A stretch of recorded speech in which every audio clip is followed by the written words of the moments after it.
Mga katambay, kamusta po? Si Kamanong po, nagbabalik po muli para po magkomento po sa inyo dito po sa Tambayan Makabayan.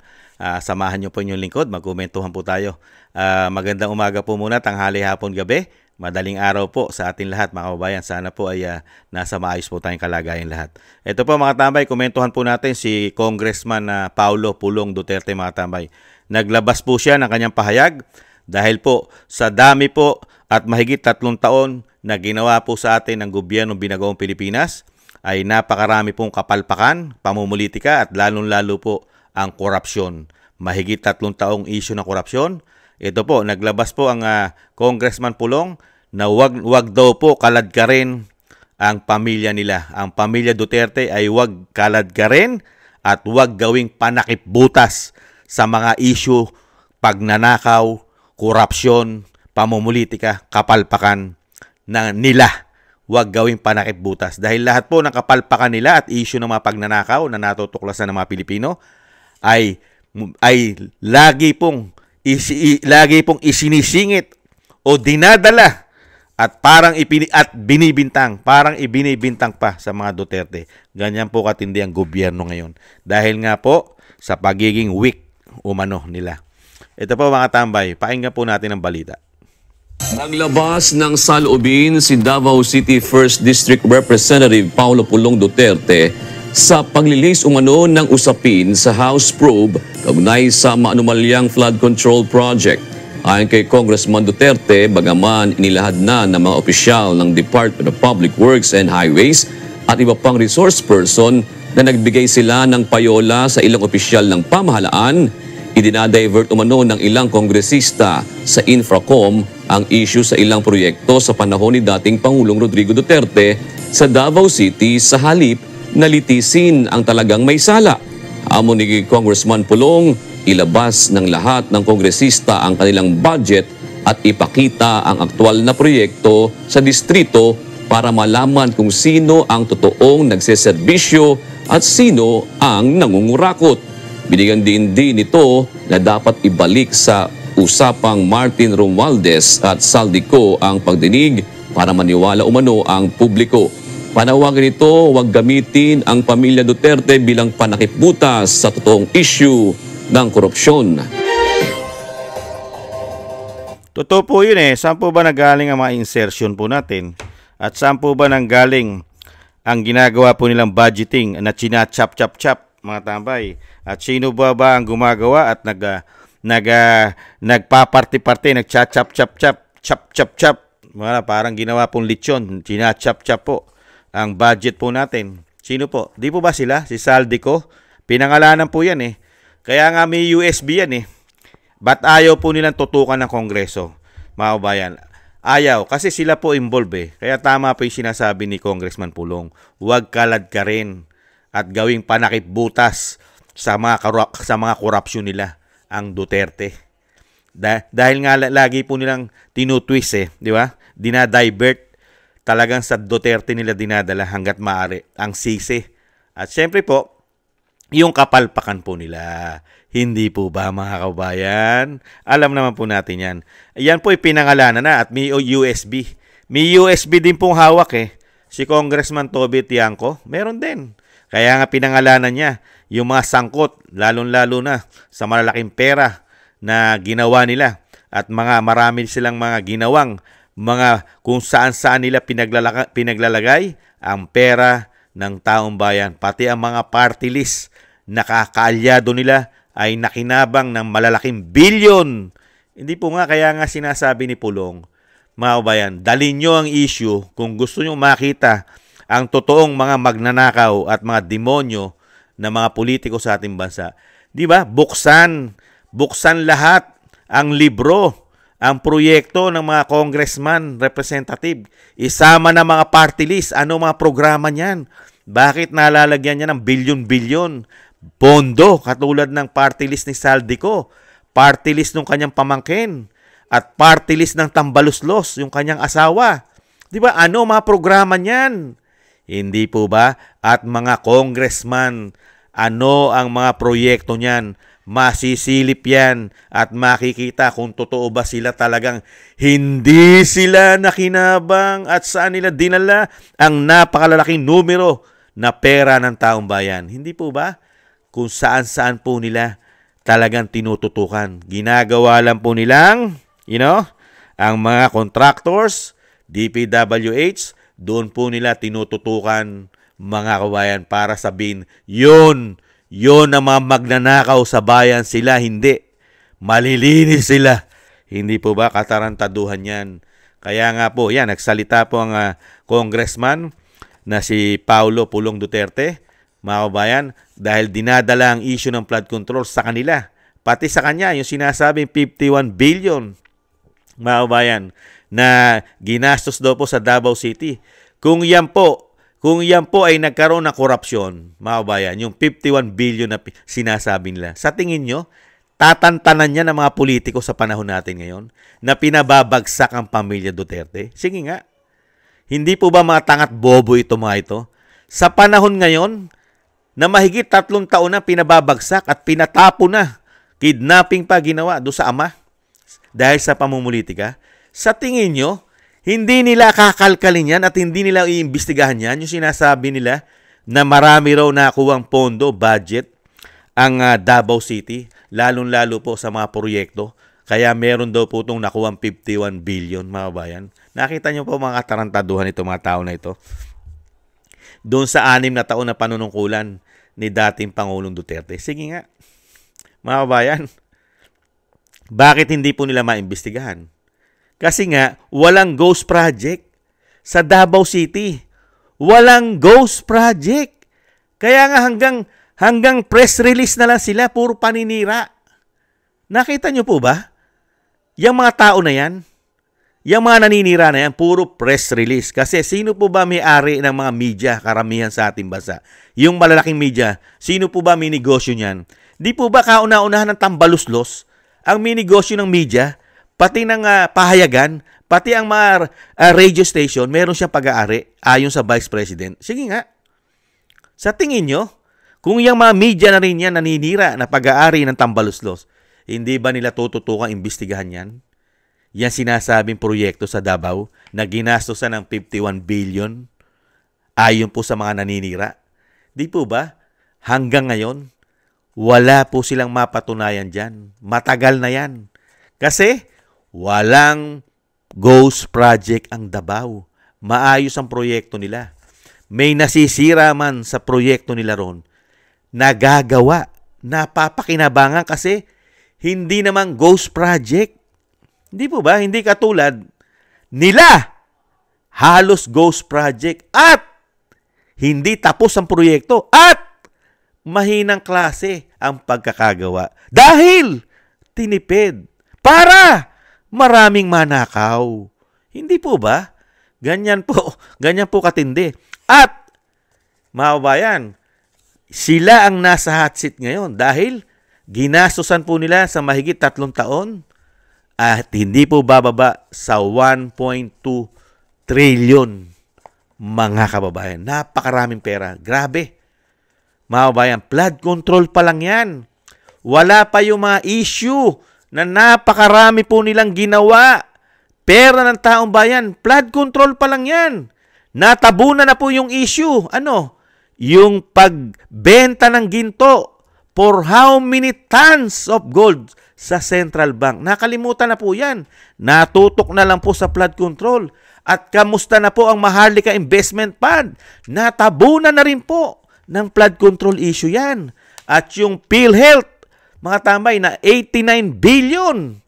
Kamusta na po yan? Dahil nagsalita na rin mismo ang PhilHealth, ang head ng PhilHealth, na parang di umano nawawala na rin, hindi maipaliwanag ang kabuuan ng 89 billion kung saan na yata napunta, mga kababayan.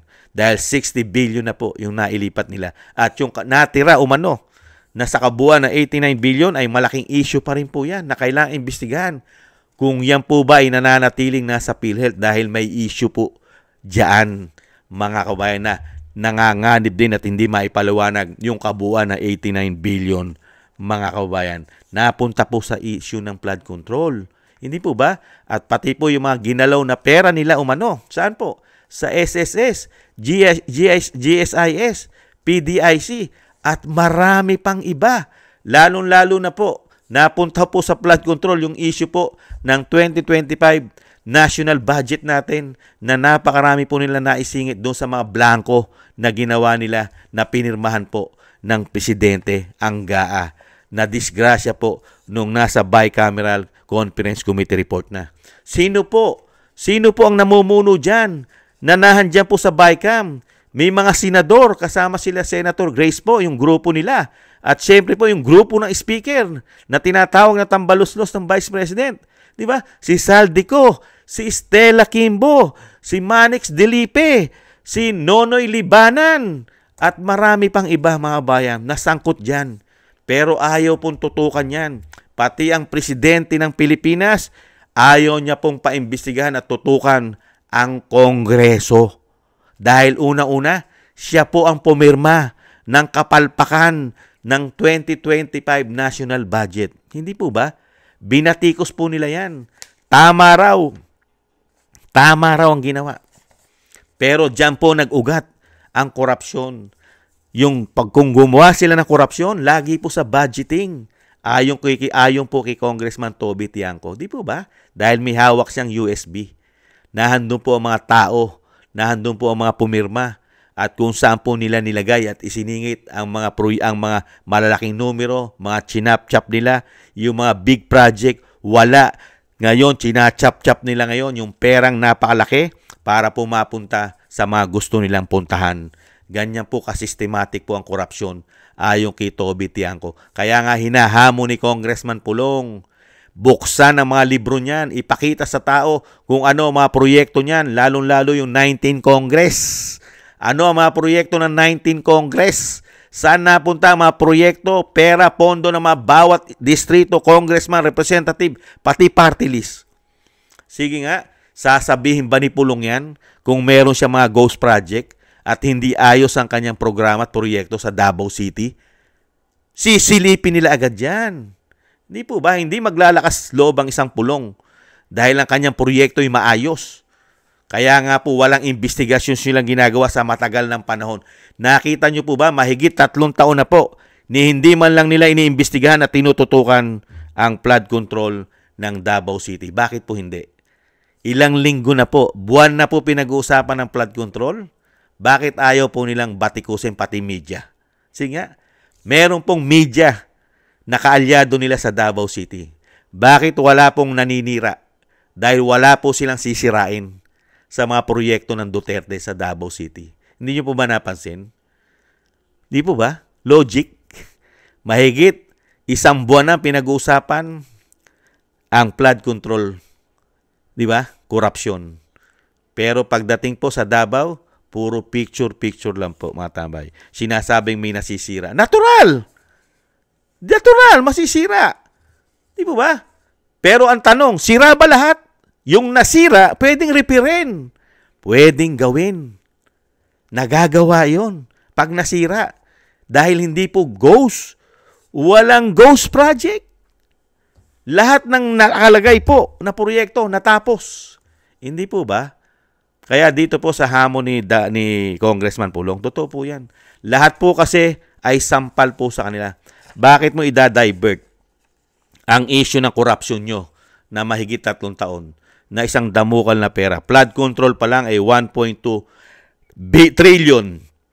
1.2 trillion mahigit. Mga kabayan, flood control pa lang. Wala pa yung mga programang pagawain nila dyan. Mga karsada, mga tulay. Hindi po ba? Ano pa? Baka nga pati yung subway. Di ba? Kasi yung subway, gobyerno po ang nagbabayad ng mga right of way niyan. Dapat po masilip yan. Baka malaki rin po corruption dyan. Dahil lalong-lalo po sa mga right of way na binabayaran at binibili ng gobyerno gamit ang taxpayer. At yung mga pagawain natin mga eskwelahan. Di po ba?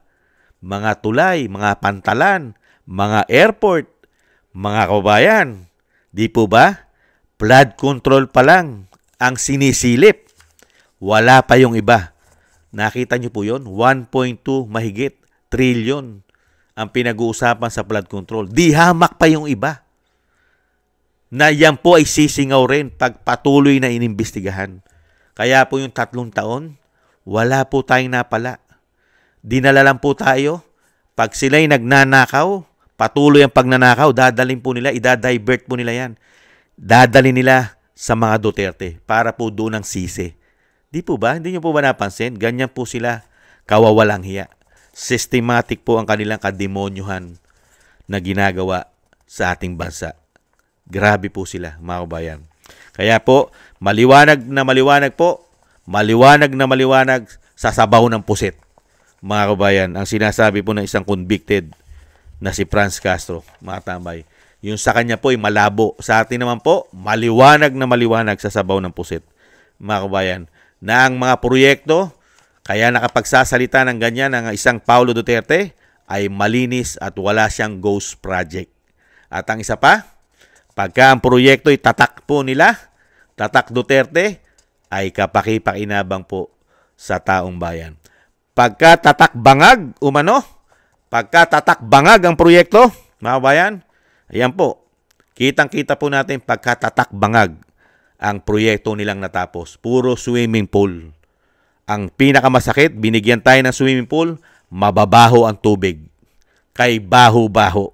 At magkakasakit pa tayo sa proyekto nilang swimming pool sa loob ng bahay natin, mga kabayan. At napakabaho ang binibigay sa atin mga proyekto nila, mga kabayan. Ganyan po sila kawawalang hiya, mga kabayan. Kaya lang po, hindi naman po tanga at bobo ang karamihang Pilipino. Ang nagiging tanga at bobo lang po at gago at sira ang ulo, yung naniniwala po sa kanila na sila po ay hindi palpak at hindi sila kurap at sila'y matinong lingkod bayan. Yan po ang nagpapakagago, mga kababayan. Maraming salamat po, mga kababayan, sa nagusto po ng ating tambayang mga kababayan sa YouTube at TikTok. Ganun din po sa mga subscribers po natin. Maraming salamat po sa inyo. Mabuhay po kayo. At syempre po, sa patuloy po nagsusubscribe, thank you po, mabuhay po kayo. At sa mga nagko-comment, like, share, and subscribe, maraming salamat po. At thank you rin po sa mga nagbibigay po ng tulong at biyaya. Shoutout po sa inyo lahat. Shoutout po kay Ma'am Nancy, Tatay Nick ng Canada, Gay at Siena, kay Norma Garcia, si Michelle Yamaguchi Vlog, Rosalina RK Team 888, Wills Bubbles 5697, Arpel Villacorta, Chodorico Erguisa Jr., si Ani Jo, ako si Pilam, Jovelyn Watanabe ng Japan, si Jem Aris ng United Arab Emirates, Baby Roman, Ate Isa ng Cagayan, Julieta Silon ng Sydney, Australia, Gina Ray Solidides ng Berlin, Germany, Jake Yahut 4531 ng Maisog, California, USA, Eric Hersio ng Canada, Kingston 123 ng Hong Kong, si Bey Chichioko, at si Ma'am LB at Sir Manny ng North Miami, Florida, USA. Thank you po, mga tambay. Maraming salamat po sa inyo at ingat po kayo sa inyong pumapagawa. At syempre po yung dasal at panalangin po natin sa pamilya Duterte. Maingatan po ang ating Vice President sa kanyang po mga paggawa at mailayo po sa kapahamakan. Ganon din po ang ating dating Pangulong Duterte na sana po malagpasan niya po ang ginagawa pong pahirap at pamumulitika sa kanya.